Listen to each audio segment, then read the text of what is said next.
हाँ तो मेरे प्यारे बच्चों, सभी का स्वागत है एक और धमाकेदार वीडियो में। आज पढ़ेंगे हाइड्रोकार्बन। क्या पढ़ेंगे मेरे प्यारे बच्चों? हाइड्रोकार्बन। और बोर्ड परीक्षा की दृष्टि से बहुत ही महत्वपूर्ण है।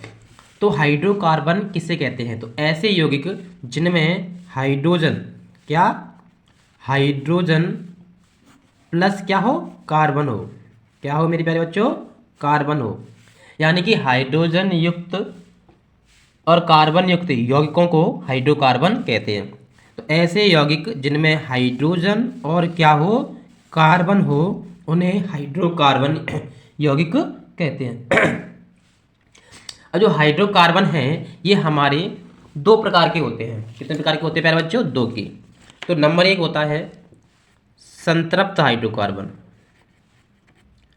संतृप्त हाइड्रोकार्बन।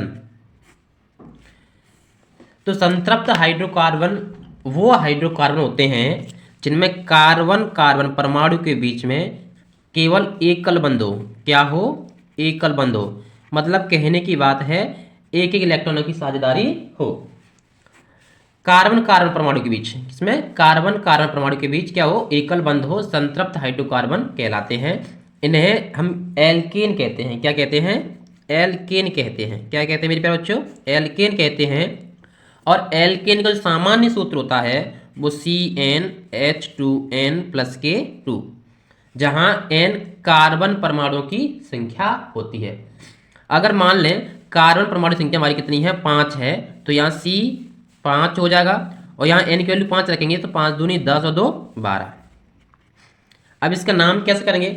एल्केन, लास्ट में क्या लगाना है? एन लगाना है। जो हमारे इसमें जो नामकरण करेंगे तो इसका प्रत्यय में क्या लगाएंगे? एन लगाएंगे। अगर कार्बन 1 हो तो मैथ होता है, कार्बन 2 हो तो एथ होता है, कार्बन 3 है तो प्रोप होता है, कार्बन 4 है तो ब्यूट होता है, कार्बन 5 है तो पेंट होता है, कार्बन 6 है तो हेक्स होता है, 7 है तो ऑक्ट होता है। ऐसे ही बढ़ते चले जाते हैं। तो यहाँ कार्बन क्या है मेरे प्यारे बच्चों? 5 है, तो 5 का मतलब पेंट। अब पेंट के लास्ट में एन जोड़ेंगे, पेंट प्लस एन तो क्या हो जाएगा? पेंटेन हो जाएगा। क्या हो जाएगा? पेंटेन। और इसकी जो संरचना सूत्र होगी तो कार्बन कितने हमारे? 5 हैं। कितने? 5। तो कार्बन कर लो 5, 1 2 3 4 5। तो इनके बीच क्या लगेगा? सिंगल बंध लगेगा, एकल बंध लग जाएगा। अब कार्बन की संयोजकता 4 होती है, यहाँ पे एक ही है तो ये कितने हो गए? 4 हो गए। इसकी भी 4 करो, 1 2 3 4। इसकी करो 1 2 3 3 4 3 4। यहाँ पर हम हाइड्रोजन को फिट कर देते हैं। ये हो गया पेंटेन का संरचना सूत्र। इसी प्रकार हम आपसे कहें बेटा ब्यूटेन का सूत्र बताओ। किसका? ब्यूटेन का सूत्र बताओ। तो ब्यूट का मतलब क्या होता है? 4 कार्बन, तो कार्बन संख्या कितनी? 4। फॉर्मूला क्या होता है? CnH2n+2। तो एन या कितना रखना है? 4 रखना है। तो यहाँ 4 रखेंगे तो सी कितना हो जाएगा? सी 4 हो जाएगा। 4 दूनी 8, 8 और 2 10। एच कितना हो जाएगा? 10 हो जाएगा। इसी प्रकार हम कहें बेटा मेथेन का निकाल लो। तो मैथ कितने नंबर मैथ? 1 पर है तो यहाँ 1 रखेंगे तो C1H2+2 यानी कि C4 CH4 हो जाएगा। अब आगे बढ़ते हैं मेरे प्यारे बच्चों असंतृप्त हाइड्रोकार्बन की ओर। असंतृप्त हाइड्रोकार्बन।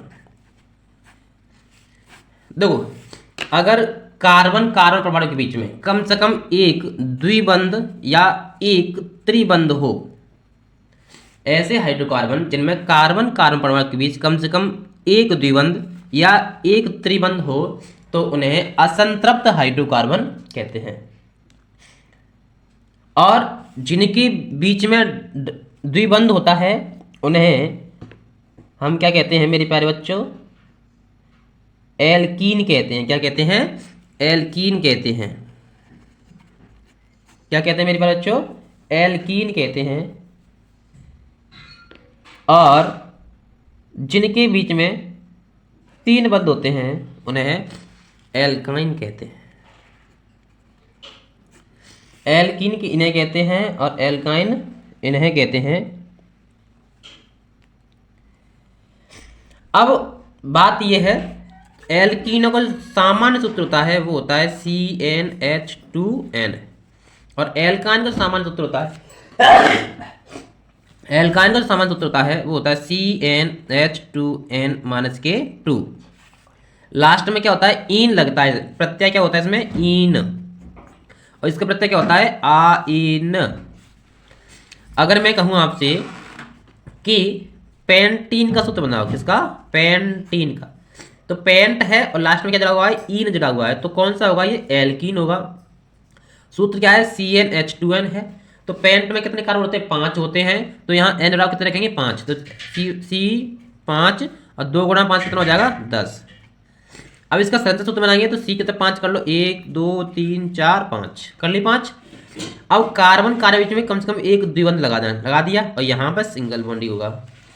कार्बन कितने होते हैं, 4 संयुक्त होती है, 2 तो इसकी हो गई, 3 4 इसकी, 1 2 3 4 1 2 3 4 1 2 3 4 1 2 3 4, यहाँ हम हाइड्रोजन को फिट कर देंगे। हो गया, 1 2 3 4 5 6 7 8 9 10 हाइड्रोजन हो गए। अब इधर चलते हैं। अब मैं कहूँ बेटा कि प्रोपाइन का सूत्र बनाओ, किसका, प्रोपाइन का। आइन लग रहा है इस पे, ये वाला फॉर्म लगाइए। प्रोप का मतलब कितने इलेक्ट्रॉन रखने में, कितने रखने हैं, कार्बन 3, C3 रखो, 3 दूनी 6 में से 2 गए 4, तो C4 सॉरी H4, 1 2 3, तो यहाँ 3 बंद कर दिया, यहाँ पर 1, ये 4 हो गए, इसके 4 हो गए, इसके 4। ये है हमारे हाइड्रोकार्बन। क्या है बेटे प्यारे बच्चों, हाइड्रोकार्बन। एक बार फिर देख लो, अगर नहीं लिख पाया, सबसे शॉर्ट ट्रिक है मेरे प्यारे बच्चों। आपको अच्छी लगे तो प्लीज़ शेयर कीजिएगा, सब्सक्राइब कीजिएगा, चैनल को जरूर सब्सक्राइब कीजिएगा।